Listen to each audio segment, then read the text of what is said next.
Okay. Hari बोल। आज का हमारा जो टॉपिक है वो है ब्रह्म कृष्ण जन्म के कारण। भगवान ने जन्म क्यों लिया? हमें ये देखना है कि भगवान यहाँ पर धराधाम पे क्यों आए? तो जैसे हमने श्लोका सुना हुआ है कि यदा यदा हि धर्मस्य ग्लानिर्भवति भारत अभ्युत्थानं धर्मस्य स्थापनाय संस्कृता। ये मतलब भगवान धर्म की स्थापना करने के लिए आते हैं और साधुओं की रक्षा करने के लिए आते हैं और जो दुष्ट लोग हैं उनको दंड देने के लिए आते हैं। तो इसमें से कुछ कारण गौण है और एक मुख्य कारण है, वो है भगवान अपने को भक्तों को के साथ रसास्वादन करने के लिए आते हैं। अपनी भक्तों के साथ उनको लीला दिखाने के लिए, लीला का दर्शन कराने के लिए, लीला आस्वादन करने के लिए भगवान आते हैं। तो भगवान सबसे पहले हमें ये समझना है कि हमारा जन्म होना और भगवान का जन्म होना क्या एक जैसा है?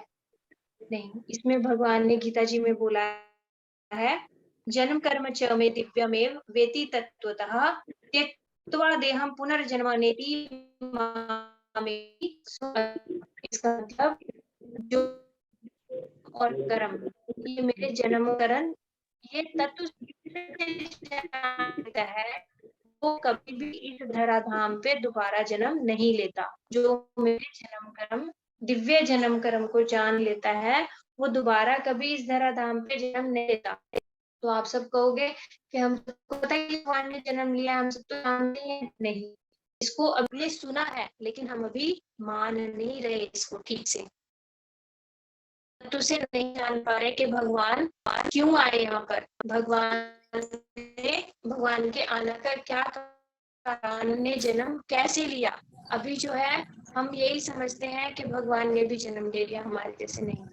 इसको एक उदाहरण से समझो, जैसे एक कैदी एक जेल में जाए और एक जेलर उसी जेल में जाए। देखो, कैदी को उस जेल के सारे रूल रेगुलेशन फॉलो करने पड़ते हैं और वहां पे जबरदस्ती रहना पड़ता है। वो कैदी वहां रहना नहीं चाहता, उसको जबरदस्ती और फिक्स उसकी वो होती है ड्यूरेशन कि कितने टाइम तक उसकी सजा मिली है, उतने टाइम तक उसे रहना ही रहना पड़ेगा। और एक जेलर जेल में जाता है अपनी मर्जी से, उसका जब मन करता है वो जेल में चला जाता है, जब करता है नहीं करता वो नहीं जाता। और उसके ऊपर कोई दंड देने वाला नहीं है, उसको वहां पे परेशानी नहीं होती, वो अपनी मर्जी से जाता है देखने के लिए जेल का कैसा कार्य चल रहा है, ये सब देखने के लिए वो वहां पे जाता है, ना कि जेलर को दंड स्वरूप वहां पे भेजा जाता है।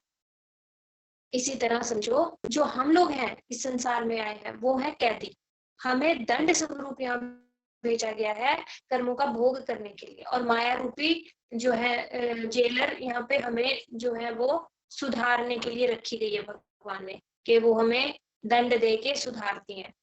जो ये माया से हम दुखी हैं, पीड़ित है ना, जन्म मृत्यु जरा व्याधि, चार तो हमारे पक्के कष्ट हैं ही हैं। जन्म भी होगा, मृत्यु भी होगा, बुढ़ापा भी आएगा, बीमार भी हम होंगे ही होंगे। ये सब कष्ट हमें सुधारने के लिए दिए गए हैं, क्योंकि हम यहाँ पे जेल में कैदी हैं।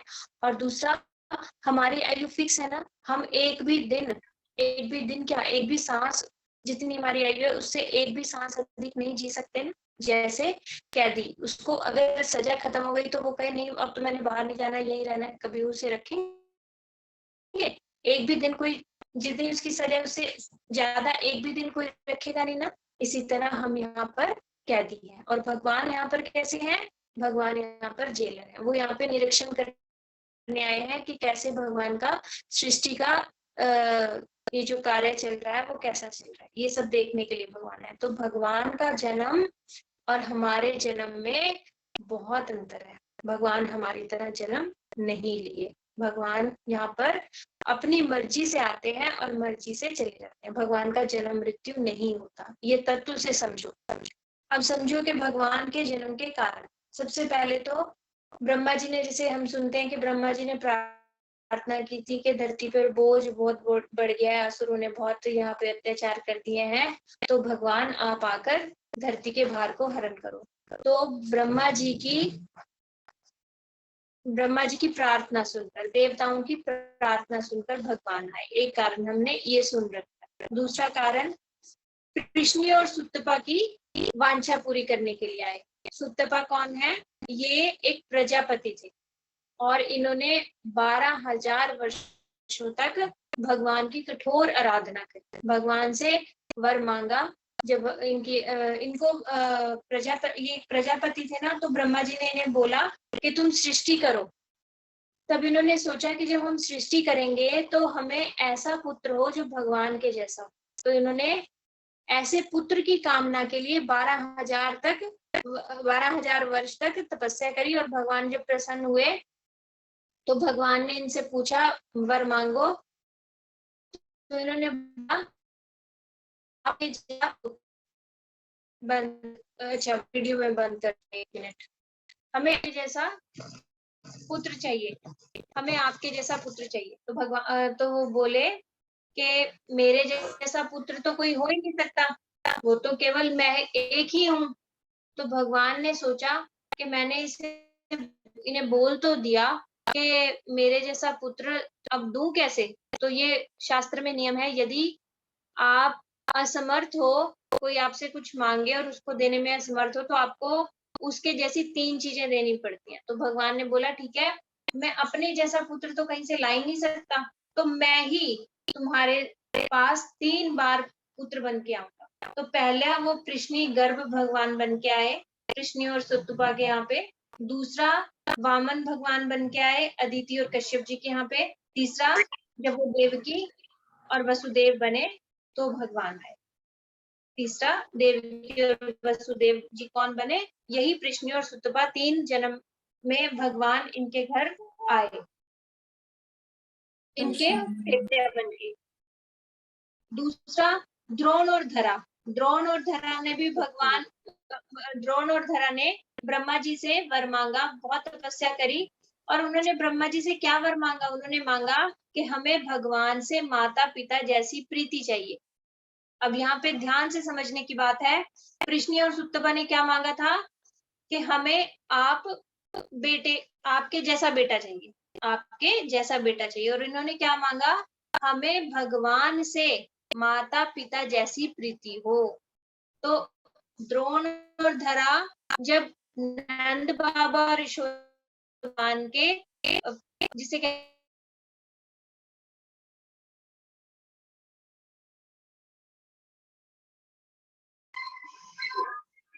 हरे कृष्णा मैया।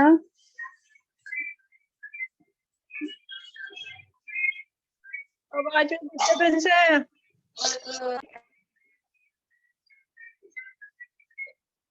हरे कृष्णा। हरि बोल। हाँ बेटा। हाँ जी, अब आ रही है। आपकी हाँ। आवाज बीच में रुक गई थी। अच्छा, तो द्रोण और धरा भी नंद बाबा और यशोदा मैया के साथ मिलकर आए और उन्होंने क्या मांगा था? भगवान से माता पिता जैसी प्रीति। तो माता पिता जैसा किसने रसास्वादन किया? नंद बाबा और वसुदेव ने किया। नंद बाबा और यशोदा मैया ने किया। देवकी और वसुदेव ने कृष्ण की बाल लीलाओं का रसास्वादन नहीं किया। हमारे गुरुजी तो कहते हैं, जब वहां पे चले गए थे भगवान मथुरा में, तो एक बार भी देवकी को मैया नहीं बुलाया उन्होंने। बस ऐसे ही कह देते थे कि ये ऐसा है, ये ऐसा है, पर माता नहीं कहते थे। बोलते थे मैया तो केवल और केवल यशोदा मैया ही है। और यशोदा मैया से कैसे लाड लड़ाए उन्होंने। यशोदा मैया के सामने हमने 2 दिन से सुन रहे हैं ना, कैसे भय से कांपते थे, उनके लाला बन के रहे, उनको बिल्कुल एक बालक के जैसी उनके साथ लीलाएं करी, उनके सामने भगवान नहीं बने। जैसा उन्होंने वर मांगा था कि हमें माता पिता जैसी प्रीति हो, तो उनको माता पिता जैसी ही प्रीति दी भगवान ने। तो 3 कारण हो गए, 4 कारण। नंबर 5 कारण है, जो राम जी की लीला हुई थी उसमें जो बंदर और भालू थे, उन्होंने बहुत सहायता करी थी राम जी की। लेकिन राम जी उस समय बंदर और भालुओं को कुछ भी दिया नहीं, क्योंकि वो तो खुद ही वनवासी थे, तो उनकी सेवा के बदले में राम जी ने कुछ भी नहीं दिया। तो इन बंदर और भालू को ऋण चुकाने के लिए भगवान जब कृष्ण अवतार में आए तो इनको सबको मक्खन खिलाया, इन सबको मक्खन खिला खिला के अपना ऋण उतारा, इसलिए भी भगवान आए, कृष्ण भगवान बन के आए। और छठा कारण, जो शूर्पणखा थी, वो जब भगवान रामचंद्र जी वनवास के टाइम पंचवटी में थे, तो शूर्पणखा क्या चाहती थी, भगवान से शादी करना, रामचंद्र जी से शादी करना। तो रामचंद्र जी ने से शादी करना चाहती थी, तो रामचंद्र जी ने भेज दिया लक्ष्मण जी के पास, और लक्ष्मण जी ने बोला, अरे मैं तो अपने प्रभु का दास हूँ, क्या तुम दासी बनकर रहोगी मेरे साथ? तो उन्हें गुस्सा आ गया, बोली मैं क्यों दासी बन के रहूं, मैं तो रानी बन के रहूंगी। रामचंद्र जी ने बोला, मैं तो एक पत्नी व्रत मैंने ले रखा है, मैं तो अभी शादी नहीं कर सकता। तो वहां पे वो जब सीता जी को ही खाने के लिए आ गई, शूर्पणखा ने बोला तुम इस स्त्री के पीछे मेरा परित्याग कर रहे हो ना, इस स्त्री को मैं खा लूंगी। तो जब वो उन्हें खाने के लिए आ रही थी सीता जी को, तो भगवान रामचंद्र ने लक्ष्मण जी को इशारा किया कि तुम इसको दंड दे दो। तो लक्ष्मण जी ने यहाँ पे गुरु का कारण किया। यहाँ पे कुछ लोग बोलते हैं कि रामचंद्र जी ने यहाँ पे अच्छा नहीं किया, शूर्पणखा का जो नाक और कान काट दिया, ये तो अच्छा नहीं किया, वो तो भगवान से प्रीति तो चाह रही थी, भगवान ने इतना बड़ा दंड क्यों किया? इसके पीछे कारण ये है, हमारे गुरु गोरख समझाते हैं कि रामचंद्र जी ने इसे कुरूप बना दिया। क्यों कुरूप बना दिया? क्योंकि अब वो संसार में किसी के भी लायक नहीं रहेगी, क्योंकि उसने भगवान को वर्ण किया ना, भगवान की हो गई अब वो, तो वो संसार में किसी के भी भोग के लिए नहीं रहेगी, इसलिए भगवान ने उसे कुरूप बना दिया। और ये किसने किया? लक्ष्मण जी ने। लक्ष्मण जी कौन है? गुरु रूप में, वो गुरु रूप में है ना, तो उन्होंने ये भगवान की सेवा के लायक बना दिया उन्हें। छठा कारण है स्वर्ण सीताओं का उद्धार करने के लिए। जब रामचंद्र जी ने अश्वमेध यज्ञ करने थे और वहां पे सीता जी नहीं थी, तो उनके जो गुरु हैं उन्होंने बोला तुम या तो दूसरी शादी करो, नहीं तो सीता जी को लाओ। उन्होंने बोला मैं दोनों में से कोई नहीं कर सकता। तो फिर उनके गुरुदेव ने उन्हें तीसरा रास्ता सुझाया कि तुम सोने की सीता की प्रतिमूर्ति बना लो और उनको अपने वाम अंग में बिठा के उनके साथ हवन यज्ञ करो। तो जो वो सोने की सीताएं बनाई थी, वो किसके वाम अंग में बैठी थी? रामचंद्र जी के। और उसमें प्राण प्रतिष्ठा किसने करी थी? रामचंद्र जी के गुरु जी ने। वो साधारण नहीं थे, उन्होंने इतने मतलब अच्छे ढंग से वहां पे प्राण प्रतिष्ठा करी होगी। वो अब मूर्तियां नहीं, वो साक्षात सीता जी के विग्रह थे। तो वो सब भी जीवित हो उठी, तो उनको भी भगवान के साथ रमण करने की इच्छा थी, भगवान को पति रूप में पाने की इच्छा थी। तो वो सारी सोने की सीताएं गोपियां बन के आई, इसलिए कृष्ण भगवान आए, एक कारण ये। फिर जो शूर्पणखा थी, वो इस समय कुब्जा बनकर आई थी। जो हमने पिछले सुना कि शूर्पणखा को भी उद्धार करने के लिए आए, तो वो कुब्जा बनकर आई और कुब्जा के रूप में उसने भगवान को प्राप्त किया। और कुब्जा भी कुबड़ी थी, और भगवान ने उसके जब मथुरा आए तो एक पांव पे पांव रखा और ठोड़ी पे हाथ रख के ऐसे उसको सुंदरी बना दिया। एकदम से सुंदर तो वो पहले से थी, बस उसका हो गया। और भगवान ने उसको जो पति रूप में पाने की इच्छा थी कुब्जा की, वो भी उसकी मनोकामना पूरी की। फिर है जनकपुर की स्त्रियों की मनोकामना पूरी। जब भगवान रामचंद्र जी स्वयंवर में जा रहे थे भाग लेने के लिए, तो वहां पे जनकपुर की स्त्रियां जब राम जी को देख रही थी, तो प्रत्येक स्त्री के हृदय में ये भाव आ रहा था कि कितने सुंदर राजकुमार है, इतना अद्भुत इनका सौंदर्य है, मैं इनको पति रूप में प्राप्त करूं। तो भगवान ने वहां पे बोला, अभी तो मैं एक ही पत्नी से व्रतधारी हूँ, जब मैं कृष्ण अवतार में आऊंगा, जब मैं कृष्ण बनकर आऊंगा, तब तुम सबकी इच्छाएं पूरी होंगी। तो ये सारी जनकपुर की स्त्रियां भी गोपियां बनकर आई। फिर है दंडकारण्य वन में ऋषियों की इच्छा पूर्ण। जब दंडकारण्य वन में भगवान रामचंद्र जी जा रहे थे, तो वहां पे ऋषि बैठकर गोपाल मंत्र से इतने हजारों करोड़ों सालों से तपस्या कर रहे थे। गोपाल मंत्र क्या होता है? भगवान को पति रूप में पाने की कामना से गोपाल मंत्र किया जाता है। तो वो पुरुष देह में होते हुए भी उनको भगवान से पति रूप में पाने की इच्छा थी। तो जैसे उन्होंने रामचंद्र जी को देखा, उन्होंने बोला आप हमें अपना लीजिए। तो वो बोले इस समय नहीं, जब मैं कृष्ण बनकर आऊंगा तब तुम गोपी बनकर आना। तो वो सब दंडकारण्य की जो ऋषि थे वो सब गोपियां बन के आए। तो इससे देखो आप, गोपियां कोई साधारण स्त्री नहीं है। इतने करोड़ों साल तक जिन्होंने तपस्या करी, उसके बाद जाकर उनको गोपी रूप मिला। क्या उनके अंदर भोग इच्छा कामना कोई रही होगी? जो संसार के लोग कहते हैं कि गोपियां और कृष्ण जी, तो ऐसी कोई भी इच्छा कामना उनके अंदर नहीं है। वो गोपियां जो है ये सब ऋषि महामुनि है, जो ये सब ऋषि महामुनि है, जो सब भगवान के साथ भगवान को पति रूप में पाना चाहते थे। इन सब की इच्छा पूरी करने के लिए भगवान कृष्ण जी बनकर आए। फिर है लक्ष्मण जी की इच्छा पूरी करने के लिए। लक्ष्मण जी जब राम जी के साथ थे तो लक्ष्मण जी को हमेशा भगवान बड़े ही कठोर से कार्य करने को बोलते थे। तो लक्ष्मण जी ने बोला भगवान से कि प्रभु, अभी मैं छोटा भाई बन के आया हूं ना, आप मुझे ऐसे करने को बोलते, जैसे सीता जी को वनवास में छोड़ के आना और सीता जी की अग्नि परीक्षा करना। ये मैं कार्य ना चाहते हुए भी आप क्योंकि मेरे बड़े भाई हो, तो मुझे इन सब का आज्ञा का पालन करना पड़ता है। तो अगले जन्म में मैं आपका बड़ा भाई बन के आऊंगा। तो भगवान ये लक्ष्मण जी इस समय बलराम जी बन के आए, बलदेव जी बन के आए, बड़े भाई बन के आए। इस समय कृष्ण जी छोटे बनकर आए। और फिर है वामन में जो रतनमाला थी, बाली महाराज की बहन, वो पूतना बनकर आई। उन्होंने, ये हमने सबने सुना ही हुआ है कि जब वामन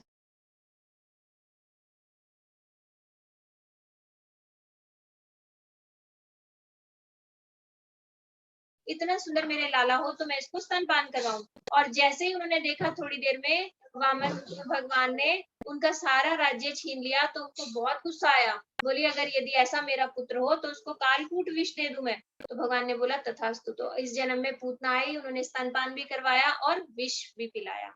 तो भगवान ने उनकी इच्छा पूरी करने के लिए भी भगवान आए। और फिर 11वां कारण है जय और विजय का उद्धार। जय और विजय भगवान थे वहां पर, जो सनंदन इत्यादि, ये जो है 5 वर्ष की आयु में रहते हैं हमेशा। भगवान से इन्होंने वर मांगा था कि भगवान हमें, अगर आप प्रसन्न हो के वर देना चाहते हैं तो ये वर दीजिए कि हम कभी 5 साल से ज्यादा उम्र के ना हो। क्यों? क्योंकि 5 साल के बच्चा जो होता है ना, वो निश्चल होता है, उसके अंदर माया प्रवेश नहीं कर रही होती, उसको माया का कुछ पता नहीं होता। उससे जैसे जैसे हम बड़े होते जाते हैं ना, माया हमें अपने शिकंजे में कसती जाती है, माया का प्रभाव हमारे ऊपर ज्यादा हो जाता है। तो उन्होंने बोला हम 5 साल के बच्चे ही रहे। तो वो 5 साल के बच्चे नंगे धड़ंगे रहते थे। और वो सारा दिन जो है 3 जने सुनते, फिर उनमें 3 में से कोई एक बोलता, फिर 3 जने सुनते, ऐसे उनका यही कार्य है। सनत कुमार इत्यादि। तो ये चारों कुमार एक बार भगवान से मिलने वैकुंठ आए। तो इनको जो द्वारपाल थे जय और विजय, इन्होंने रोक दिया। बोले तुम्हें पता नहीं क्या भगवान से मिलने का कुछ तरीका होता है? ऐसे नंगे होके तुम भगवान से मिलने जाओगे? तो उनको गुस्सा आ गया। बोले वैकुंठ में है, वैकुंठ मतलब जहाँ कुंठा रहित हो, मतलब कोई ईर्ष्या नहीं हो किसी से। और तुम तो वैकुंठ में रहने ही लायक ही नहीं हो। तुम्हें पता ही नहीं है कि भक्त को कभी भी भगवान से रोकना नहीं चाहिए। ये तो अपराध कर रहे हो। तो तुम वैकुंठ रहने लायक नहीं हो, जाओ तुम राक्षस योनि को प्राप्त हो जाओ। तो जब उन्हें श्राप दिया तो वो एक बार हिरण्याक्ष और हिरण्यकशिपु बन के आए, दूसरी बार रावण और कुंभकर्ण बनकर आए, तीसरी बार शिशुपाल और दंतवक्र बनकर आए। तो ये तीसरी बार उनका जय विजय का उद्धार करना था, तो इसलिए भी भगवान आए। शिशुपाल और दंतवक्र का उद्धार भगवान ने आके किया। फिर जो हमने सुना है परित्राणाय साधु नाम, साधुओं को परित्राण करना। तो इससे ये समझो कि साधु को तो कोई दुख ही नहीं होता, तो उसका परित्राण क्या करेंगे भगवान? तो बोले साधुओं को केवल और केवल एक ही दुख है, वो है भगवान के विरह का दुख। वो भगवान की सेवा चाहते हैं, इतने समय से वो भगवान से दूर है, तो भगवान के विरह से दुखी है। तो भगवान के विरह को खत्म करने के लिए, अपने प्रेमी भक्तों को अपनी सेवा देने के लिए भगवान आते हैं। ये भगवान के आने का मुख्य कारण है। दूसरा कहा जाता है विनाशाय च दुष्कृतो, दुष्टों का संहार करना। अरे भगवान वहां बैठे बैठे अपनी भ्रिकुटी टेढ़ी कर देना, सारे दुष्टों का संहार हो जाए। भगवान को दुष्टों का संहार करने के लिए इतनी दूर आने की कोई जरूरत नहीं। वो तो केवल और केवल अपने भक्तों के लिए आते हैं, प्रेमी भक्तों के लिए। और एक है धर्म संस्थापना, तो धर्म की स्थापना करने के लिए भी भगवान आते हैं। हर युग का एक धर्म होता है, तो जैसे जैसे जो जो धर्म होता है, जैसे कलयुग में महाप्रभु आए, कलयुग का धर्म क्या है? नाम संकीर्तन। तो कलयुग का धर्म स्थापना करने के लिए महाप्रभु बनकर आए। इस तरह से भगवान हर युग में आते हैं। तो अब हम सुनेंगे देवताओं द्वारा गर्भ में भगवान कृष्ण की स्तुति। जब देवकी के गर्भ में भगवान आ गए, उन्होंने देखा कि उनके चारों तरफ एक दिव्य प्रकाश सा आ गया। उसमें जेल के जो कमरा था उसमें पूरे में दिव्य प्रकाश फैल गया। तो वो समझ गए कि अब पालनहार आ चुके, भगवान आ चुके देवकी के गर्भ में, जो इतने दिव्य प्रकाश आ रहा है। तो जब उन्होंने देखा, देवताओं ने भी देखा, तो सारे देवता सब भगवान की स्तुति करने के लिए आ गए। तो इसमें देवताओं ने प्रार्थना की, हे प्रभु, आप अपने पूर्ण व्रत से कभी भी विचलित नहीं होते। आप अपने पूर्ण व्रत से कभी भी विचलित नहीं होते, क्योंकि आप जो भी निर्णय लेते हैं वह पूरी तरह सही होता है और किसी के द्वारा रोका भी नहीं जा सकता। यहाँ पर देवता भगवान को याद दिलाने के लिए आ रहे हैं कि आपने क्या निर्णय लिया है? असुर का संहार करना, कंस को मारने के लिए आप आए हो। तो अपना ये जो निर्णय है ना, ये बदल मत लेना, क्योंकि आप तो पूर्ण सत्य हो और जगत की 3 अवस्थाओं में वर्तमान रहने से आप परम सत्य हो। बोले कि जो ये आप सृष्टि, संहार और पालन करते हुए भी आप जगत की इन 3 अवस्थाओं में वर्तमान रहने से आप परम सत्य हो। बोले आप ना परम सत्य हो, आपसे ऊपर कोई है ही नहीं। कोई तब तक आपकी कृपा का भाजन नहीं बन सकता जब तक वह पूरी तरह आज्ञाकारी ना हो। तो देवता बता रहे हैं ये बात कि हमें भगवान की कृपा कैसे मिलेगी। देखो, देवता हमसे ज्यादा जानते हैं भगवान के बारे में, इसलिए उनकी बात सुननी पड़ेगी। उन्होंने बोला कि आपकी कृपा का भाजन कोई तब तक नहीं बन सकता जब तक पूरी तरह आज्ञाकारी ना हो। तो हमें भगवान की आज्ञा का पालन करना है। तो बोले तभी हम भगवान को समझ सकेंगे। यदि हम भगवान की आज्ञा का पालन करेंगे तब हम भगवान को समझ सकेंगे। तो भगवान की आज्ञा क्या है? भगवान तो आके बोल नहीं रहे, आप बोलोगे भगवान ने तो कुछ बोला नहीं, हमें तो कुछ आज्ञा दी नहीं, तो हम ऐसे ही ठीक है। नहीं, भगवान की आज्ञा है शास्त्र। जो शास्त्र है, शास्त्र मतलब शासन द्वारा शासन करना, बद्ध जीवों के ऊपर शासन करना। तो ये हमारे लिए ही बनाया गया है, शास्त्र हमारे लिए लिखे गए हैं। तो शास्त्रों के नियम, जो रूल रेगुलेशन है, वो सब हमें पालन करने पड़ेंगे। तो हमें भगवान की आज्ञा हो गई, आज्ञाकारी बनेंगे हम। कह रहे हैं इसे दिखावटी लोग प्राप्त नहीं कर सकते। भगवान को कभी भी दिखावटी लोग प्राप्त नहीं कर सकते। आप सृष्टि के सारे अवयवों में असली सत्य हो। जो ये सृष्टि में इतने तत्वों से बन के मिली है, यदि इसमें भगवत तत्व ना हो तो ये सृष्टि हो ही नहीं।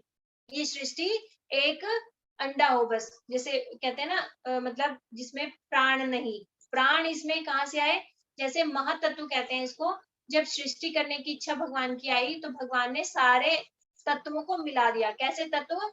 ये अग्नि, जल, वायु, ये 5 भौतिक तत्व, ये सब, इनको 26 तत्वों को मिला के भगवान ने एक गोला बना दिया। लेकिन वो गोला होते हुए, सब तत्व होते हुए भी वो चिन्मय नहीं था, क्योंकि उसके अंदर प्राण नहीं थे। तो भगवान जब एक रूप से उसके अंदर आते हैं, गर्भोदक्षयी विष्णु के रूप में, तब उसमें चिन्मयता आती है। तो कह रहे हैं सारे अवयवों में असली कौन हो? आप। यदि भगवान इस सृष्टि में से निकल जाए ना, तो ये सृष्टि चले ही ना, ये जड़ हो जाए। इसकी चिन्मयता भगवान से है। तो बोले इसलिए आप अंतर्यामी कहलाते हो।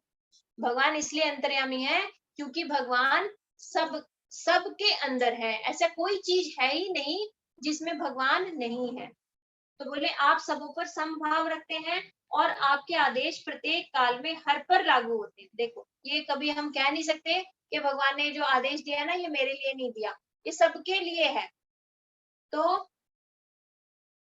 आप आदि सत्य हैं, अतः हम नमस्कार करते हैं और आपकी शरण में आए हैं, हमारी रक्षा करो। तो भगवान जो ये देवता जो दानवों से दुखी हुए थे, जिन्होंने प्रार्थना करी थी भगवान आप हमारी रक्षा करो, आप धरा जो ये असुरों से पीड़ित हो रखी है पृथ्वी, बोझिल हो रखी है, उसको आप मुक्त करो। तो ये यहाँ पे भगवान को उनका वचन याद दिला रहे हैं देवता कि आप पूर्ण सत्य हो, आप अपनी बात से मुकर नहीं सकते, आपने जो निर्णय कर लिया वो पक्का होगा, क्योंकि आप आए ही दुष्टों का संहार करने हो ना। तो देवता तो अपने आप को सिर्फ दुष्टों से बचाने के लिए ही भगवान को बुला रहे थे, तो उन्होंने अपना कारण भगवान को बता दिया। फिर और बता रहे हैं कि देवता भी भगवान से अपनी रक्षा की प्रार्थना करते हैं। इससे आप समझो, देवता भी भगवान से अपनी रक्षा की प्रार्थना करते हैं। तो यदि हम देवताओं के पास अपनी रक्षा के लिए जाएंगे तो क्या हम समझदार कहलाएंगे? बोले जैसे रावण शिव जी का महान भक्त था, किंतु जब रामचंद्र जी उसे मारने गए तो शिव जी उसे सुरक्षा प्रदान नहीं कर सके। भगवान ब्रह्मा, शिव, नारद जैसे महान ऋषियों तथा अनेक अन्य देवताओं के साथ कंस के घर में अदृश्य होकर आए। वे भगवान की स्तुति ऐसे चुने हुए श्लोकों से करने लगे जो भक्तों को प्रिय हो और इच्छाओं को पूरा करने वाले होते हैं। तो यहाँ पे भगवान को देवता बता रहे हैं कि आप अपने व्रत के पक्के रहना और हमारी रक्षा करना। तो यहाँ से हमें समझना चाहिए कि हमें भी अपनी अगर ये रक्षा करवानी है, अपना कुछ भी चाहिए हमें, तो हमें सीधे भगवान के पास जाना चाहिए, अन्य देवताओं के पास नहीं जाना चाहिए। सही बात है। फिर दूसरा श्लोक वो बोल रहे हैं, शरीर को तो अब यहाँ पे अब सबके मन में प्रश्न आ सकता है कि देवकी के गर्भ में है भगवान, इसका मतलब हमारे जैसे साधारण भी हो सकते हैं, तो भगवान का शरीर कैसा है? तो भगवान यदि शरीरधारी हैं तो कोई सामान्य जीव और भगवान में अंतर क्यों करें? इस प्रश्न का उत्तर अब अगले श्लोक में दिया गया है। देवताओं को भगवान की आज्ञा पालन करने के लिए पूजा करनी चाहिए, किंतु तर्क यह किया जाता है कि भगवान देवकी के गर्भ के भीतर थे, अतः वे भी भौतिक देह में प्रकट होने वाले थे हमारे जैसे, तो फिर उनकी पूजा क्यों की जाए? तो अब क्या बता रहे हैं, क्यों करें हम भगवान की पूजा जबकि हमने देखे हैं भगवान को गर्भ में आते हमारे जैसे। तो बोल रहे हैं शरीर को अलंकारिक रूप में आदि वृक्ष कहा जा सकता है। ये जो शरीर है इसको यदि हम आदि वृक्ष कहें तो यह वृक्ष भौतिक प्रकृति की भूमि पर आश्रित है, क्योंकि वृक्ष किसी भूमि पे ही आश्रित होगा ना, ऐसे हवा में तो वृक्ष होता नहीं ना। तो ये भौतिक प्रकृति की भूमि पर आश्रित है, उसमें दो प्रकार के सुख भोग और दुख भोग के फल लगते हैं। जो दो फल लगते हैं सुख के और दुख के, और इस वृक्ष के कारण की 3 जड़ें हैं। फल 2 हैं, सुख और दुख, और जड़ें कितनी है? 3। वो कौन कौन? सतो रजो तमो, ये जड़ें हैं और इस वृक्ष के कारण स्वरूप है। तो हमारा जो ये वृक्ष रूपी शरीर बना है ना, वो इन्हीं 3 गुणों से बना है। इन्हीं 3 गुणों के अधीन होकर हम कर्म करते हैं और कर्म से फिर हमारा शरीर बनता है। ये हमारे शरीर की जड़ हो गई। और फल क्या हुए? सुख और दुख। हमारे जीवन में यही तो आता है, सुख आता है कभी दुख आता है, सुख आता है कभी दुख आता है। कर्म करते हैं और कर्म के फल सुख और दुख आते रहते हैं। फिर बोले शारीरिक सुख रूपी फलों का स्वाद 4 प्रकार होता है। शारीरिक सुख रूपी, जब हमारे सुख आता है ना तो उसका कैसा फल होता है? धर्म, अर्थ, काम, मोक्ष, जो 5 ज्ञान इंद्रियों द्वारा और 6 प्रकार की परिस्थितियों से शोक, मोह, जरा, मृत्यु, भूख, प्यास में अनुभव किए जा सकते हैं। कह रहे ये सुख और दुख कैसे अनुभव करते हैं? शोक जब हमें होता है तो हमें कहते हैं हाँ दुख हो गया। मोह जब होता है, जरा, दुख, भूख, प्यास, इन सब में हमें सुख दुख अनुभव होते हैं। इस वृक्ष की छाल में 7 परतें, जो ये हमारा ये शरीर है इसमें 7 परतें हैं। कौन कौन सी? त्वचा, रक्त, पेशी, वसा, अस्थि, मज्जा और वीर्य। ये हमारे शरीर की 7 परतें हैं। इस वृक्ष की 8 शाखाएं हैं, जिनमें 5 स्थूल तत्व और 3 सूक्ष्म तत्व। स्थूल तत्व कौन से हैं? पृथ्वी, अग्नि, वायु, आकाश और जल। क्षिति, जल, पावक, समीर, गगन, गगन, ये तो 5 सूक्ष्म स्थूल तत्व हो गए। और सूक्ष्म तत्व कौन से हैं? मन, बुद्धि, अहंकार। तो 8 तत्वों से बना है शरीर। और शरीर रूपी वृक्ष में 9 छिद्र हैं। हमारे शरीर में 9 छिद्र हैं। कौन कौन से? आंख, कान, नाक, नथुने, मुंह, गुदा और जननेंद्रिया। और इसमें 10 पत्तियां हैं। जो शरीर से निकलने वाली 10 वायु है। हमारे अंदर 10 प्राण है, तो वो 10 पत्तियां हुई। और इस शरीर रूपी वृक्ष में 2 पक्षी हैं। अब यहाँ पे ध्यान से समझो, हमारा और भगवान में क्या फर्क है। कह रहे हैं इस शरीर रूपी वृक्ष में 2 पक्षी हैं, एक तो आत्मा और दूसरा परमात्मा। बोले कि भौतिक विज्ञान शरीर की भौतिक रचना का ऐसा पूर्ण विश्लेषण प्रस्तुत नहीं कर सकता।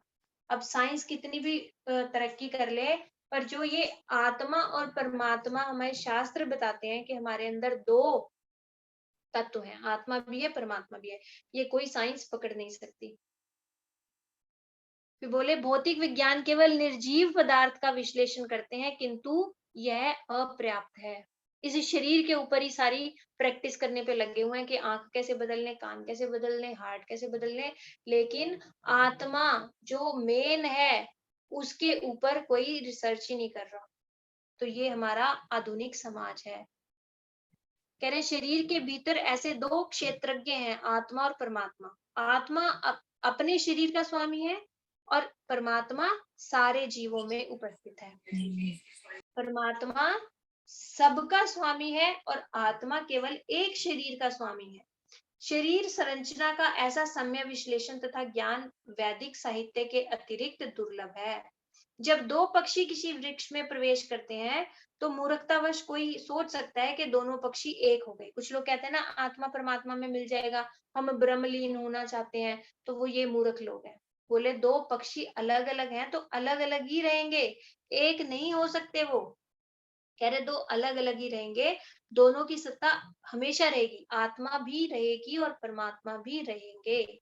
यदि आत्मा और परमात्मा एक हो गई तो सेवा किसकी की जाएगी? रसास्वादन कैसे होगा? 2 होंगे तभी तो प्रीति होगी ना। आप किसी से प्यार करो, आप बोलो कि मैं तो अपने आप से ही कर लूंगी, कैसे हो सकता है? कोई होगा ना जिसे आप प्रेम करोगे। तो इसी तरह आत्मा और परमात्मा हमेशा 2 रहेंगे। ये बात आप आज एक पक्की बांध लो। कोई कहे ना कि हम तो आत्मा परमात्मा में मिल जाएगी, हम ब्रह्म विलीन हो जाएंगे, ये सब बेकार की बातें हैं। आत्मा भी हमेशा रहेगी, परमात्मा भी हमेशा रहेंगे। और आत्मा और परमात्मा के बीच का जो संबंध है प्रेम,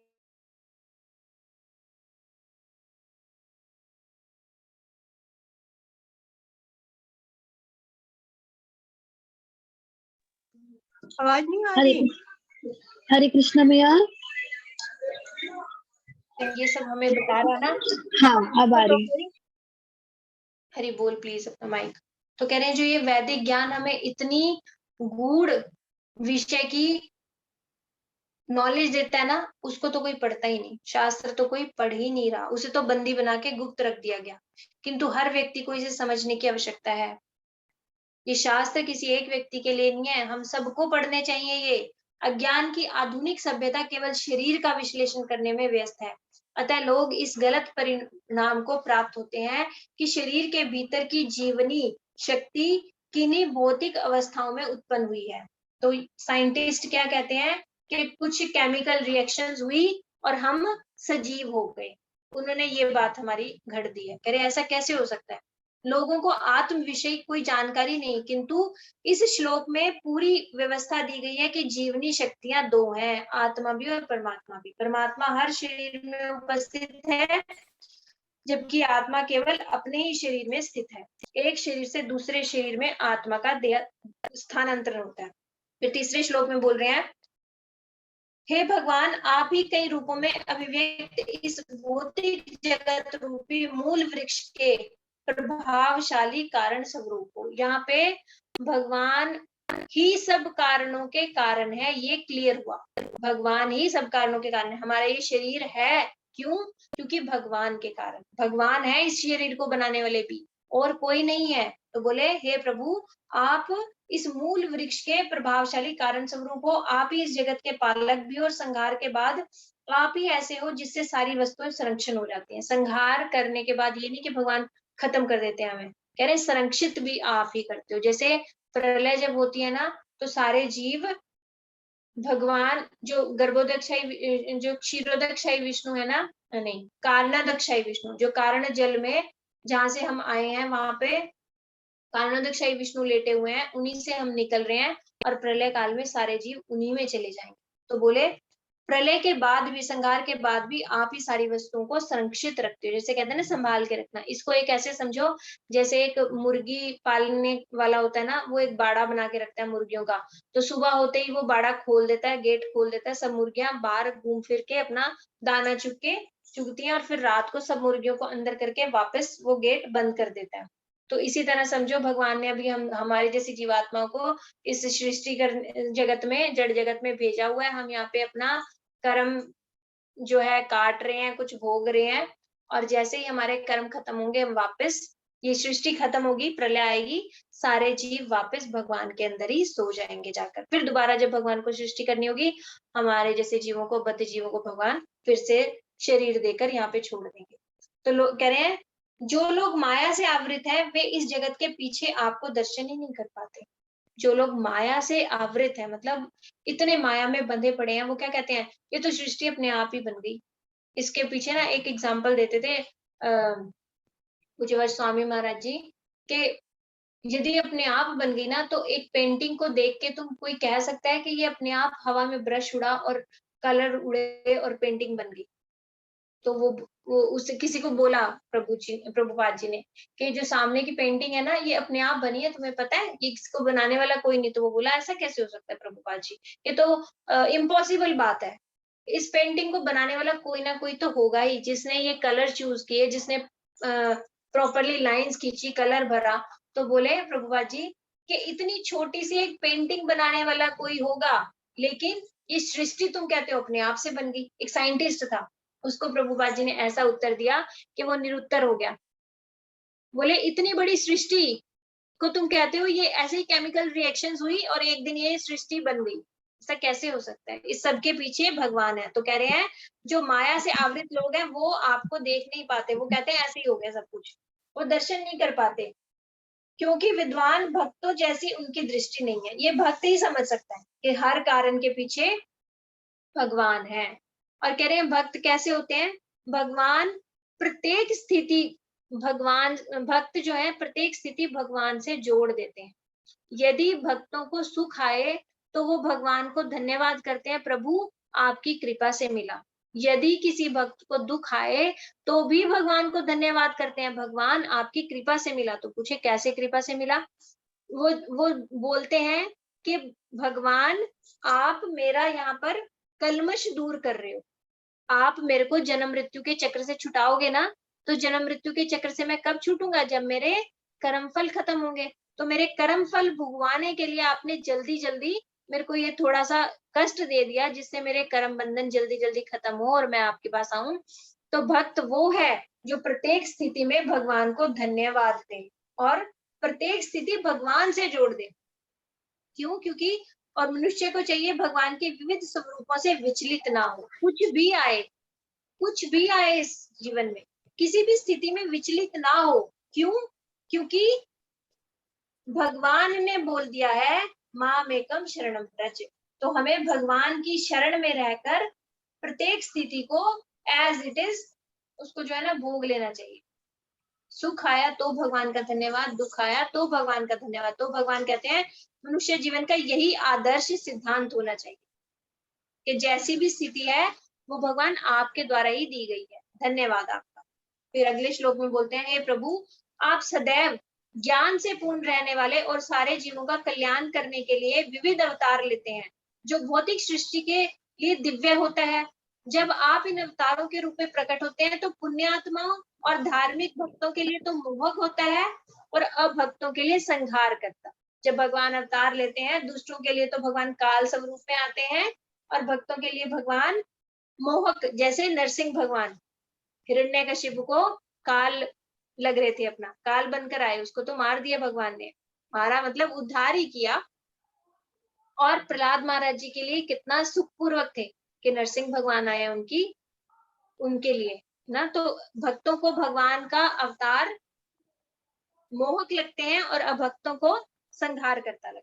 अगले श्लोक में बोल रहे हैं, हे कमल नेत्र, सारे संसार के आगार रूप आपके चरण कमलों में अपना ध्यान एकाग्र करके तथा उन्हीं चरण कमलों को संसार सागर को पार करने वाली नाव मानकर मनुष्य महाजनों के चरण चिन्हों का अनुसरण करता है। इस सरल विधि से वह अज्ञान सागर को इतनी आसानी से पार कर लेता है मानो बछड़े के खुर का चिन्ह हो। गाय का भी नहीं, बछड़े का कितना छोटा खुर होता है, उसका चिन्ह मतलब उसका मिट्टी पे पैर, मिट्टी के अंदर उसका पैर छप जाए, गड्ढा सा हो जाए और उसमें पानी भर जाए, वो कितना छोटा जगह वो होगी ना गड्ढा। बछड़े के खुर से बना जो गड्ढा उसमें पानी भर जाए, उसको पार करने में कितनी मुश्किल आएगी, कितना इजी है उसे पार करना। और अभी हम क्या कह रहे हैं, भव सागर पार करना कितना मुश्किल है। तो ये भव सागर ना, यदि हम भगवान के जानने वाले जो महाजन मतलब संत मुनि जो महाजन है, उनके बताए हुए रास्ते पे अगर हम चलेंगे तो ये संसार भवसागर पार करना हमारे लिए उतना ही आसान हो जाएगा जितना गाय के बछड़े के खुर को पार करना। भगवान ने इस संसार से निकलने का उपाय यहाँ पे बता दिया कि भगवान अब हम इस संसार से कैसे चले हुए रास्तों पर के पद चिन्हों का अनुसरण करना। जैसे जिसे रास्ते पे ड्यूटी पूर्ण प्रभु आप अपने भक्तों की इच्छा पूरी करने के लिए सदा तैयार रहते हैं, इसलिए आप वांछा कल्पतरु हैं। जब आचार्य गण अज्ञान के भयावह भय सागर को तरने के लिए आपके चरण कमलों की शरण ग्रहण करते हैं तो वे अपने पीछे अपनी वह विधि छोड़े जाते हैं जिससे वे पार करते हैं। जो साधु होते हैं, जो आचार्य होते हैं, आचार्य मतलब जो हमें आचरण करके सिखाए, तो आचार्य क्या करते हैं, अपनी वो विधि जिस विधि से उन्होंने भगवान को प्राप्त किया वो विधि दूसरों के लिए छोड़ जाते हैं। कैसे छोड़ जाते हैं, शास्त्र के रूप में, ग्रंथ के रूप में। तो कह रहे हैं जैसे चूंकि आप अपने अन्य भक्तों पर अत्यंत कृपालु रहते हैं, अतएव उनकी सहायता करने के लिए इस विधि को स्वीकार करते हैं। कह रहे हैं जैसे रूप गोस्वामी जी ने शिक्षा देते हुए कहा है, ब्रह्मांड ब्रह्मिते कौन भाग्यवान जीव, गुरु कृष्ण प्रसादे पाए भक्ति लता बीज। गुरु और कृष्ण की दया से ही मनुष्य को भक्ति लता बीज प्राप्त हो सकता है।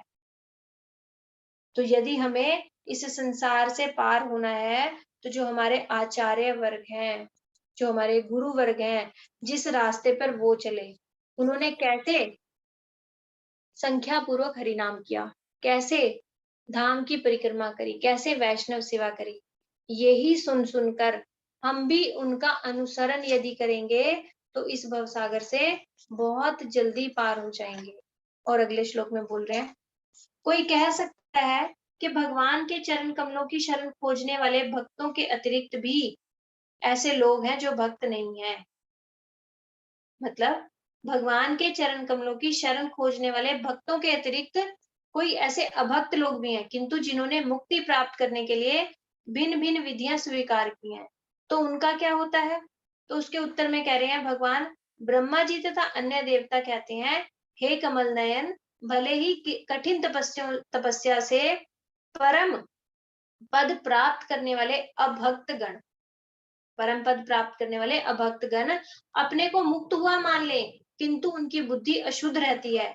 वे अपनी कल्पित श्रेष्ठता के पद से नीचे गिर जाते हैं, क्योंकि उनके मन में आपके चरण कमलों के प्रति कोई आदर भाव नहीं है। इसमें भगवान बता रहे हैं कि मुक्ति बहुत कष्टदायक है। एक तो उसको पाने के लिए जो रास्ता है वो भी कठिन है, क्योंकि मुक्ति कौन चाहते हैं, ज्ञानी और कर्मी लोग मुक्ति चाहते हैं। तो ये तपस्या करते हैं इतना और मुक्ति चाहते हैं। मुक्ति मतलब क्या, ये चाहते हैं कि संसार दुखमय है तो संसार से मुक्त हो जाए हम। संसार से मुक्त होना ही सब कुछ नहीं है। संसार से मुक्त होकर तुम करोगे क्या, ये समझो। ऐसा हमारे गुरुजी उदाहरण देते थे, जैसे सर में दर्द है तो कोई एक व्यक्ति आके अरे तेरे सर में दर्द है, सर काट दे। सर ही काट दे, ना रहेगा सर ना रहेगा दर्द। ये ऐसा है, आत्मघात है मुक्ति चाहना, मुक्ति की इच्छा करना। मतलब संसार से छूट कर तुम करोगे ये नहीं सोच, बस संसार से छुटकारा चाहिए, हमें संसार से मुक्ति चाहिए। तो आपने अपना आप को काट लिया, अपना सर जैसे काट लिया ना। अरे कोई समझदार व्यक्ति, दर्द से मुक्ति चाहिए ना तुझे, तो एक टैबलेट खा और सर दर्द ठीक कर ले। सर दर्द ठीक होने के बाद भी जीवन है। सिर्फ सर दर्द से मुक्ति चाहिए, तुझे सर से मुक्ति नहीं चाहिए। तो इस संसार के हरि बोल, इस संसार के दुख कष्टों से मुक्ति के बाद भी जीवन है। वो है भगवान के धाम में भगवान के साथ प्रेम करना, भगवान के साथ लीला कर, भगवान की लीलाओं में सहायता करना, भगवान के साथ प्रेम आस्वादन करना, वो है असली मुक्ति। जब हम भगवान से प्रीति करने लगेंगे ना, भगवान की सेवा करना चाहेंगे। आप सब प्लीज अपने माइक ऑफ रखिए। ऑलरेडी यहाँ पे नेटवर्क की बहुत प्रॉब्लम है, लाइट नहीं है ना, तो ये बहुत मुश्किल से मैं कर रही हूँ कथा। उसमें और भी माइक खुल जाएंगे ना तो वॉइस बहुत ब्रेक होगी। अभी अगर ज्यादा ब्रेक हो तो मुझे बता देना, फिर मैं स्टॉप कर दूंगी। तो कह रहे हैं कि मुक्ति मतलब क्या? मुक्ति मतलब भगवान की प्रेममयी सेवा करना, भगवान के भगवत धाम जाकर भगवान से की प्रेममयी सेवा करना, असली मुक्ति ये है। जो जो मायावादी लोग कहते हैं ना मुक्ति चाहिए, वो मुक्ति के विजेता जो लोग भक्ति के पथ के प्रति श्रद्धावान नहीं है, वो क्या कहते हैं कि भगवान का रूप नहीं है, भगवान तो एक लाइट है, निराकार है, और उस निराकार ब्रह्म में हम लीन हो जाएंगे। तो इसका मतलब उनको भगवान क्या रूप पे ही श्रद्धा नहीं है, वे मुझे प्राप्त नहीं कर सकते। भगवान ने ये लिख दिया। इस भौतिक जगत में जन्म तथा मृत्यु के लिए वापस लौट आते हैं। वो एक ऐसे लोक में चले जाते हैं जहां पर वो पत्थर की तरह जाके पड़े होते हैं। इतनी मेहनत इतनी तपस्या उन्होंने करी मुक्ति के लिए, और वहां जाके पड़े रहते हैं और फिर किसी दिन उनके हृदय में संसार भोगने की कामना जागृत हो जाती है और वापस इसी संसार में आके गिरते हैं। तो इतनी मेहनत करी, और क्यों? क्योंकि इसमें आप ये समझो, आपको कुछ चीज छोड़नी है। जैसे अगर किसी को गुड़ खाना छुड़वाना है तो आपको उसे रसगुल्ला देना पड़ेगा ना। यदि आप उसको रसगुल्ला दे दोगे तो वो गुड़ अपने आप छोड़ देगा, आपको बोलना नहीं पड़ेगा तो गुड़ मत खा। यही तो आप उसको नहीं रहे और उसको सारा दिन बोले जाओगे गुड़ छोड़ गुड़ छोड़ गुड़ छोड़ गुड़ छोड़, तो वो कभी छोड़ेगा आपके कहने से? और फिर किसी दिन, हरि बोल, आवाज ब्रेक हो रही है। बस एक श्लोक करके फिर हम लेकर स्टॉप करते हैं। नहीं भैया ब्रेक नहीं हो रही, बिल्कुल ठीक आ रही है। गर्वित का मैसेज आया कि ब्रेक हो रही है। अच्छा ठीक है, सुनिए फिर। तो हमें जो है ना इस संसार से मुक्ति के लिए प्रयत्नशील नहीं रहना, हमें भगवान से किस तरह प्रीति हो जाए, भगवान की सेवा के लिए प्रयत्नशील रहना है। जब हमें हायर टेस्ट मिल जाता है ना तो ये लोअर टेस्ट अपने आप खत्म हो जाता है। तो जब हमें भगवान से सेवा प्रीति हो जाएगी ना तो संसार की सेवा प्रीति अपने आप, उसके लिए अलग से मेहनत, तो मुक्ति के लिए इतना मेहनत करते हैं उनको वापस आना पड़ता है इस जगत में। फिर अगले श्लोक में भगवान बोल रहे हैं, हे माधव, हे लक्ष्मीपति भगवान, यदि आपके प्रेमी भक्तगण कभी भक्ति मार्ग से च्युत होते हैं तो क्या अभक्तों की तरह नहीं गिरते? क्योंकि आप तब भी उनकी रक्षा करते हो। इस तरह वे निर्भय होकर उन विरोधियों के मस्तक पर विचरण करते हैं और भक्ति में प्रगति करते रहते हैं। पिछले श्लोक में क्या समझाया कि जो मुक्ति चाहने वाले लोग हैं वो वापस इसी धराधाम पे आके गिरते हैं। और बोले जो भक्त हैं, भक्त किसी परिस्थिति में गिर भी जाए तो भी उसका कहीं हानि नहीं होती, तो भी वो भगवान उसकी रक्षा करते हैं। इसमें उदाहरण से समझो भरत महाराज जी ने भरत महाराज जी ने अपने यौवन अवस्था में ही अपना इतना ऐश्वर्य, सब पत्नी बच्चे सब छोड़ के वो भक्ति करने जंगल में आ गए। और जब भक्ति करने जंगल में आ गए तो भगवान की भक्ति कर रहे थे, एक दिन उनके सामने एक हिरनी अपने बच्चे को जन्म देकर और मर गई। तो वो छोटा सा बच्चा उनको जंगल में असहाय लगा और उन्होंने दयावश उसको पाल लिया। लेकिन वहां पे उनको सिर्फ दया ही रखनी चाहिए थी। वो क्या उन्होंने गलती कर दी, उससे उनका मोह भी हो गया, प्रीति भी हो गई। उनको लगा कि यदि इसको मैं नहीं पालूंगा तो कौन पालेगा, और उसको रख लिया। उसको थोड़ा सा देर उसको दया और मोह में यहाँ पे बहुत एक बारीक सा फर्क होता है जो हमें समझ कर कार्य करने चाहिए। दया दिखाना मतलब उसकी रक्षा कर देते, लेकिन उसको सारा दिन उसके पीछे पागल नहीं होते। तो वो क्या करने लगे, उसको उसकी सेवा में इतने मग्न हो गए कि उन्हें उनसे उस हिरण से प्रीति हो गई। जैसे ही वो ध्यान लगाने बैठते, वो हिरण छोटा सा अपने छोटे छोटे सींग उनके मतलब ऐसे गुदगुदी करता और उनका ध्यान टूट जाता। वो ध्यान पूजा कुछ कर ही नहीं पाते, सारा दिन वो उनके साथ ही खेलता। तो वो हिरण से आसक्त हो गए। देखो इतना ऐश्वर्य अपना छोड़ा है, लेकिन हिरण से आसक्त हो गए क्योंकि वो भक्त थे।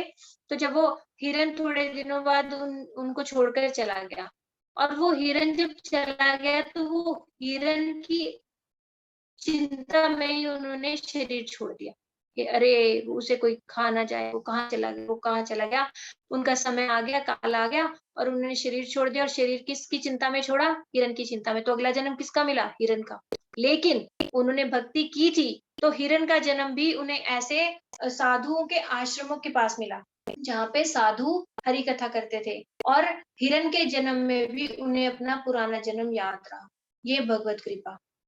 उन्हें याद रहा कि मैंने अपना एक जन्म खो दिया इस हिरण के चक्कर में, अब मैं अपने अगले जन्म नहीं खूंगा। तो वो हिरण जो है उन साधुओं की हरि कथा सुनता था, वहीं बैठा रहता था और साधुओं की पत्थर से ही खाना खाता था। हरि बोल। लाइट आ गई, मैं 1 मिनट ये ऑन करती हूँ।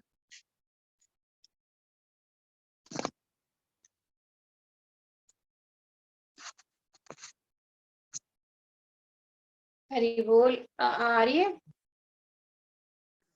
हरे जी भैया कृष्णा। आ रही है। ठीक है, आवाज नहीं अभी ब्रेक हो रही है आपकी एकदम। हाँ अभी आपने लाइट आ नेट गई। ऑन किया होगा ना, आप ठीक हो?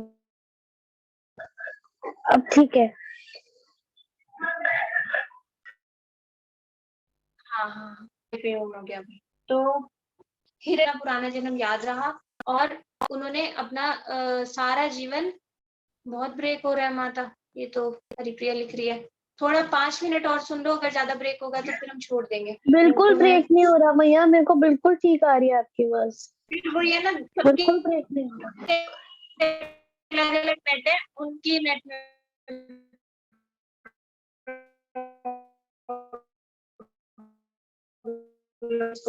हम इस तरह से उन्होंने उनको मनुष्य शरीर मिला, जिसे उन्होंने एकदम उनको याद था कि मेरे 2 जन्म बेकार हो गए। तो उनको उनके माता पिता उनको जड़ भरत कहते थे, क्योंकि वो बिल्कुल मूर्ख के जैसे रहे, किसी से बोले नहीं, कुछ नहीं।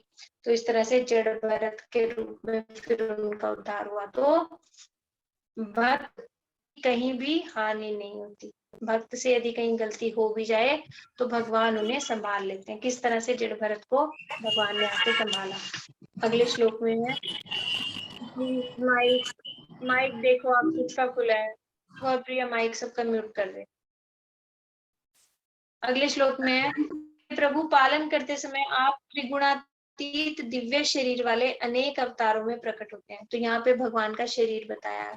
भगवान का शरीर और हमारा शरीर में क्या फर्क है? हमारा शरीर 3 गुणों से मिलकर बना है, सत रज तम, और भगवान का शरीर गुणा अतीत है। ये भगवान का शरीर जड़ नहीं है, हमारा शरीर जड़ है। तो कह रहे हैं भगवान का शरीर सगुण है, भगवान निर्गुण नहीं है। और जब आप इस तरह प्रकट होते हो तो आपके जीवों का वैदिक कर्म अनुष्ठान, योग, तपस्या, समाधि आपके चिंतन में भावपूर्ण तल्लीनता से युक्त होने की शिक्षा देकर उन्हें सौभाग्य प्रदान करते हैं। इस तरह आपकी पूजा वैदिक नियमों के अनुसार जाती है। तो कह रहे हैं भगवान जब आते हैं तो भगवान आकर क्या करते हैं? ऐसे कार्य करते हैं जिससे भक्त उनकी ओर आकृष्ट हो सके और उनसे प्रेम कर सके। भगवान ऐसे ऐसे वैदिक सिद्धांतों के अनुसार कर्म करना सिखाते हैं। जो अवतार लेके आते हैं ना भगवान, तो हमें कैसे कर्म करने चाहिए ये सब सिखाते हैं। तो कह रहे हैं जो मनुष्य है ना, हम सब मानव समाज के आधुनिक कार्यों में जो मनुष्य लगे हुए हैं ना, उनको कैसा बोला, गधों के समान, कौवे और गधों के समान हम तो कार्य कर रहे हैं, हम मनुष्य वाले कार्य नहीं कर रहे। कैसे कह रहे हैं, हर व्यक्ति देहात्म बुद्धि से ही कार्य कर रहा है। हम कोई भी आत्मा के लिए कार्य नहीं कर रहे, हम सिर्फ और सिर्फ देह से संबंधित कार्य कर रहे हैं। कैसे, तो कह रहे हैं देहात्म बुद्धि से कार्य करते हैं और समाज, मैत्री, आर्थिक, राजनीतिक परिस्थितियों के सुधार में ही लगे रहते हैं। हम मनुष्य क्या कर रहे हैं कि देश की तरक्की कैसे हो जाए, हमारा राजनीतिक करियर कैसे बन जाए, हमारे राज कैसे हो जाए, ये सब क्या है, ये सब शरीर से संबंधित है। तो हम इसी कार्यों में लगे रहते हैं, इसलिए भगवान हमें सिखाने के लिए आते हैं। फिर कहते हैं भगवान आते हैं, कृष्ण भगवान आए, कृष्ण भगवान यहाँ लीला करके गए, वो हमारे लिए लीला करके गए। अब उन लीला कथा को हम सुन रहे हैं ना, हमारे पास कुछ करने के लिए है, उनको याद करने के लिए हमारे पास शास्त्र हैं जिनमें भगवान लीला कथाएं लिखी गई हैं, श्रीमद् भागवत पुराण है। यदि भगवान आते ही नहीं तो कैसे पूतना वध हुआ, हमें कैसे पता चलता, जन्माष्टमी हम कैसे मनाते हैं। तो ये भगवान हमारे लिए आते हैं, भक्तों के लिए आते हैं, जो भगवान की भक्ति करना चाहता है उसके लिए भगवान आते हैं। फिर अगले में बता रहे हैं, हे कारणों के कारण प्रभु, यदि आपका दिव्य शरीर गुणातीत न होता तो मनुष्य पदार्थ तथा अध्यात्म में अंतर न समझ सकता। बोले कि आपका शरीर जो है गुणातीत है, हमारे जैसा शरीर नहीं है भगवान का जड़ शरीर। और यदि आपका आध्यात्मिक शरीर, ये ऐसा शरीर नहीं होता ना, तो हम फिर आत्मा और परमात्मा में फर्क कैसे समझते। यदि भगवान का शरीर भी हमारे जैसा जड़ होता तो हम कैसे समझ पाते कि आत्मा भी है और परमात्मा भी है। तो कह रहे हैं आपकी उपस्थिति से ही आपके दिव्य स्वभाव को जाना जा सकता है, क्योंकि आप प्रकृति के नियंता हो। आपके दिव्य स्वरूप की उपस्थिति से प्रभावित हुए बिना आपके दिव्य स्वभाव को समझना कठिन है। कह रहे हैं जैसे प्रकृति के गुणों में स्थित रहकर हजारों वर्षों के चिंतन के बाद भी भगवान को नहीं समझा जा सकता। कैसे समझा जा सकता है, भक्ति के नियमों का पालन करके। जो भक्ति के नियमों का पालन करेगा वो ही केवल भगवान को समझ सकता है। इस संसार के नॉलेज से कभी भी भगवान को समझा नहीं जा सकता। फिर आगे बोल रहे हैं, प्रभु आपका दिव्य नाम स्वरूप उन व्यक्तियों द्वारा सुनिश्चित नहीं हो पाता जो केवल कल्पना मार्ग पर चलते हैं। जो ये कहते हैं ना कि भगवान का रूप ही नहीं है, तो फिर भगवान का नाम भी नहीं होगा, फिर इस संसार से उनका उद्धार कैसे होगा। कलयुग केवल नाम अधारा बोल रखा है। जो भगवान का रूप ही नहीं मानते, गुण ही नहीं मानते, तो भगवान नाम भी नहीं मानेंगे, तो अपना ही अहित कर बैठेंगे वो। तो कह रहे हैं हे प्रभु आपका दिव्य नाम स्वरूप उन व्यक्तियों द्वारा सुनिश्चित नहीं होता जो केवल कल्पना के मार्ग पर चलते हैं। वो अपनी कल्पना से चल रहे हैं, वो शास्त्र के अनुसार नहीं चल रहे। इतने इतने तरह के रास्ते निकाल लेते हैं लोग, ये कर लो तो भगवान मिल लेंगे, वो कर लो तो भगवान नहीं। भगवान ने शास्त्र में इतनी सरल विधि बताई है कि उन महाजनों के रास्ते पर चलो, उन आचार्यों के रास्तों पर चलो जिन्होंने मुझे प्राप्त कर लिया।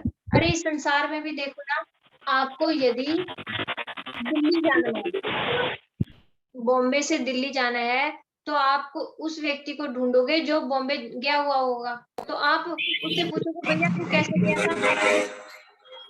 बहुत ही सबको म्यूट कर दे बेटा। तो आप उससे पूछोगे भैया तू बॉम्बे कैसे गया, वो आपको बता देगा, यहाँ से ट्रेन पकड़ी, फिर आगे टैक्सी पकड़ी, फिर ये वो, और हमें बड़ा आसान हो जाएगा, हम भी उसी रास्ते से चल लेंगे। तो ये भक्ति राज्य में भी क्यों ना हम ऐसा करें। मीराबाई ने कैसे भगवान को प्राप्त किया, सूरदास जी ने कैसे प्राप्त किया, नारद जी ने कैसे प्राप्त किया। इन इतने भक्तों की कहानियां, इन इतने भक्तों की कथाएं, यही तो श्रीमद् भागवत है। श्रीमद् भागवत है क्या, भगवान को पाने का एक साधन, और उसमें है क्या, ये सारे भक्तों की कथाएं हैं कि तुम जैसे ये साधन भक्ति करके मेरे पास आए हैं, इसी तरह तुम भी मेरे पास आओ। फिर बोल रहे हैं आपका नाम रूप गुण केवल भक्ति द्वारा ही सुनिश्चित किया जा सकता है। जो भक्त होगा ना, उसको ही समझ आएगा भगवान का नाम रूप गुण लीला, अभक्त को नहीं समझ आएगा। फिर बोला विविध कर्मों में लगे रहने पर भी जिन भक्तों का मन आपके चरण कमलों में पूरी तरह लीन नहीं है, इतने संसार के कर्म कर रहे हैं लेकिन भगवान के चरण कमलों में जिनका मन लीन नहीं है, वो क्या है? और जो निरंतर आपके दिव्य नामों तथा श्रवण रूपों का श्रवण कीर्तन चिंतन करते हैं तथा अन्यों को स्मरण कराते हैं, वे सदैव दिव्य पद पर स्थित होते हैं। कह रहे हैं विविध कार्यों में लगे रहने पर भी जिन भक्तों का मन आपके चरण कमल में पूरी तरह लीन है, तो भगवान को हम कैसे समझ सकते हैं? भगवान के नाम रूप का कथा और श्रवण करके। जैसे परीक्षित महाराज ने श्रवण करके भगवान को पाया, 7 दिन की भागवत सुनी और भगवान को प्राप्त कर लिया श्रवण से केवल। और सुखदेव गोस्वामी जी ने कीर्तन से, कीर्तन मतलब बोलना, कीर्तन मतलब सिर्फ भजन गाना ही नहीं होता, हरि कथा को बोलना भी कीर्तन है। तो सुखदेव गोस्वामी ने कैसे भगवान को प्राप्त किया?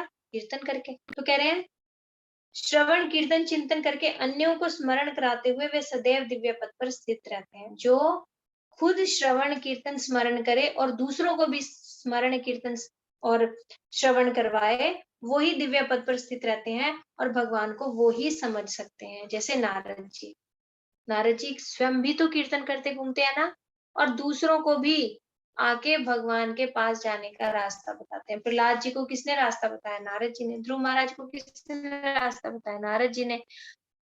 और जिन्होंने ये रामायण लिखी वाल्मीकि जी को किसने बताया? नारद जी ने। तो ऐसे आचार्य गण जो खुद भी कर रहे हैं भक्ति और दूसरों को भी भक्ति करा रहे हैं, ये ही दिव्य पद पर स्थित होते हैं।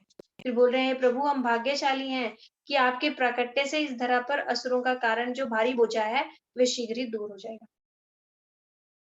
और निस्संदेह हम अत्यंत भाग्यशाली हैं क्योंकि हम इस धरा में तथा स्वर्ग लोक में भी आपके चरण कमलों को अलंकृत करने वाले शंख चक्र पद्म तथा गदा के चिन्हों को देख सकेंगे। बोले इस धरा धाम पे आप चलोगे ना, आप भगवान के चरणों में चिन्ह होते हैं, शंख चक्र गदा पद्म, ऐसे बहुत सारे चिन्ह होते हैं। तो जब भगवान चलेंगे तो भगवान के चरणों के चिन्ह इस धरती पे छपेंगे ना। तो कह रहे हैं हम कितने सौभाग्यशाली हैं कि ऐसी आपके चरण चिन्हों से अलंकृत इस धरा का भी हम दर्शन कर पाएंगे। फिर बोल रहे हैं हे प्रभु आप कोई सामान्य जीव नहीं है जो सकाम कर्मों के अधीन आओ, जो हमने पहले सुना। भगवान कोई सामान्य जीव नहीं है कि अपने कर्मों का भोग करने आएंगे, इस भौतिक जगत में उत्पन्न होता है। अतः इस जगत में आपका जन्म एकमात्र आह्लादनी शक्ति के कारण होता है। आह्लादनी शक्ति कौन है? भगवान को आनंद देने वाली शक्ति। तो भगवान को जब आनंद, भगवान यहाँ पर जन्म ले लेते हैं। तो बोले आह्लादनी शक्ति के कारण होता है आपका जन्म, कर्मों के कारण नहीं होता। इस तरह आपके अंश रूप सारे जीवों को के कष्टों तथा जन्म मृत्यु जरा का कोई दूसरा कारण नहीं है सिवाय इसके कि सभी आपकी बहिरंगा शक्ति द्वारा संचालित हैं। तो जो हम जैसे जीव आए हैं इस जगत में, हम तो बहिरंगा शक्ति से आए हैं और भगवान आह्लादनी शक्ति से आए हैं। बस एक श्लोक हो रहा है। हे परमयंता आपने अपने इसके पूर्व अपनी दया से सारे विश्व को रक्षा करने के लिए मत्स्य, अश्व, कच्छप, नरसिंह, वारा, हंस, भगवान रामचंद्र, परशुराम, देवताओं में से वामन का अवतार धारण किया है। अब आप इस संसार का उत्पात कम करके अपनी कृपा से हमारी रक्षा पुनः कीजिए। भगवान के अवतार हैं। हे यदुश्रेष्ठ कृष्ण हम आपको सादर नमस्कार करते हैं। हे माता देवकी आपके तथा हमारे भाग्य से भगवान अपने सभी अंशों तथा बलदेव समेत अब आपके गर्भ में है। अतएव आपको उस कंस से भयभीत होने की आवश्यकता नहीं जिससे भगवान के हाथों से मारे जाने का निश्चय किया है। आपका शाश्वत पुत्र कृष्ण सारे यदुवंश का रक्षक होगा। तो यहाँ पे सुखदेव जी कह रहे हैं भगवान विष्णु की इस तरह स्तुति के बाद सारे देवता भगवान ब्रह्मा तथा भगवान शिव जी को आगे करके अपने अपने स्वर्ग आवासों में लौट गए। इस तरह से ये सारे देवताओं ने भगवान की स्तुति करी और भगवान के आने का कारण बताया कि भगवान एक तो दुष्टों को मारने के लिए आते हैं और अपने भक्तों को आनंद देने के लिए आते हैं। मुख्य कारण क्या है? भगवान अपने भक्तों को आनंद देने के लिए आते हैं, अपनी ऐसी